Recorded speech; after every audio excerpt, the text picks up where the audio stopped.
pengalaman kita nggak ngerti. Itulah kita bilang kalau kita mau belajar hakikat ke dalamnya, tentu bertanya kepada orang yang tahu di dalamnya. Akhirnya nggak seperti gini, kita bingung kan? Iya. Tidak ada kita cari, setelah kita dapatkan kita bingung. Makanya manusia diberikan dalam keadaan bingung, kecuali Allah sendiri yang memberitahu, kecuali Allah sendiri yang menerangkan, baru kita tahu. Itulah nikmat di dalam suatu ibadah.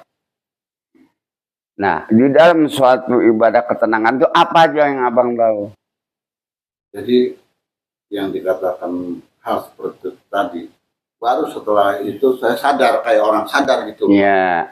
Setelah bangun tidur lah. Kayak orang bangun tidur. Kok ini badan kok enteng? Kok ini badan ampiang sih gitu ya? Enteng itu bagaimana sih, kayak jalan gitu? Iya. Rasanya enak banget.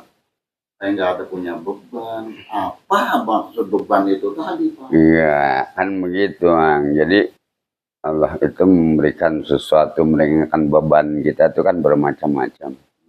Untuk melebur suatu dosa. Kalau bahasa ilmu marifat itu adalah alam pikiran kita di bawah hanyut samudra marifat. Jadi alam kita hanyut kan, hilang kepada alam nyata, timbul kepada alam basiroh, alam goib itu. Tapi itu heran, itu kayak sadar nggak nyadar. Iya, dibilang nggak sadar kita sadar. Iya.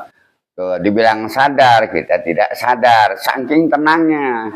Itu cuman ketenangan itu belum sampai kepada menyatu antara si jasmani dan rohani. Di mana waktu abang tuh sholat, si lahir bisa tenang, si hati bisa bergoyang. Kalau kedua-duanya bisa abang ciptakan, hati dan jasmaninya bisa tenang. Nah disitulah bila Allah akan memberikan sesuatu kepada kamu. Berupa apa? Tinggal tergantung.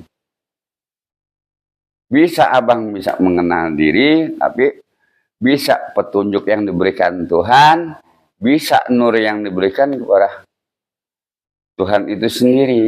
Itu kagak ngomong. Nah, karena kita tidak mohon, gitu. Sedangkan Tuhan maunya dimohon, dipinta.